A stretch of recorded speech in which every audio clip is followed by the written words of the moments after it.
Flush Crush. Please subscribe. This Android Oreo feature could fix a huge Google problem.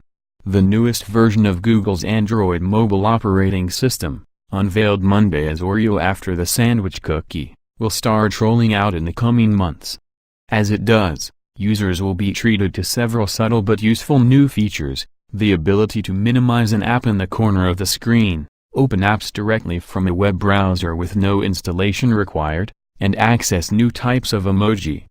But the software's most noteworthy improvement turns out to be one Android owners won't experience firsthand. That's because Google is making a big change in how its operating system upgrades are prepared for release.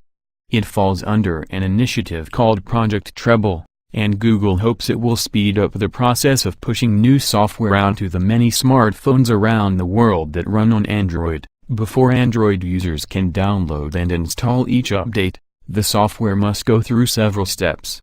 But the time it takes for these updates to arrive has been an Achilles heel for Google.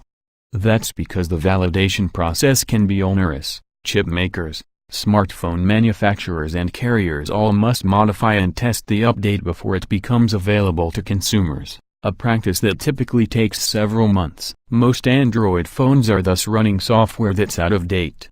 As of early August, only around 13% of Android devices were running Nougat, the operating system's latest iteration. A majority of Android gadgets are still on Marshmallow, 2 generations old, or worse, Lollipop, which arrived nearly 3 years ago.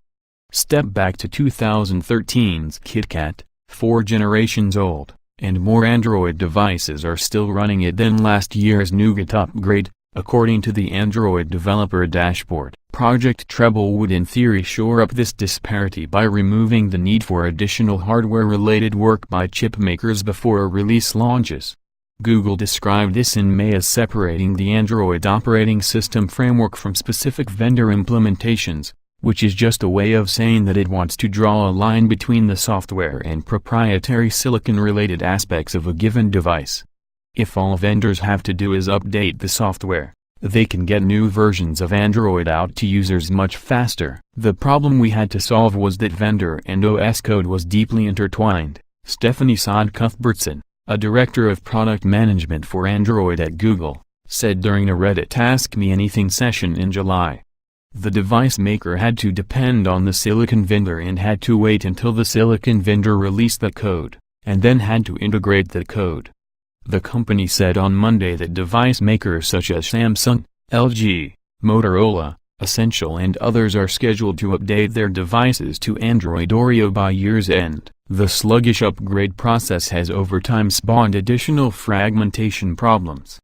Because Google's software is designed to run on gadgets made by dozens of companies in various parts of the world, making the software itself consistent has been a constant challenge. What it feels like to use Android can vary wildly between devices, since in addition to running different software versions, many include unique interfaces and features. That degree of choice is part of Android's appeal, but it can also be confusing. Lagging major updates not only means users miss out on new features, but it places phones and tablets at risk, since new software often means better security. Android Oreo, for example, will come with Google Play Protect, which scans the apps in Google's Play Store to make sure they haven't been infected with malware. Last year's update, Android Nougat, added privacy-boosting extras such as file-based encryption and direct boot, which enables apps to run securely before a device is unlocked after restarting.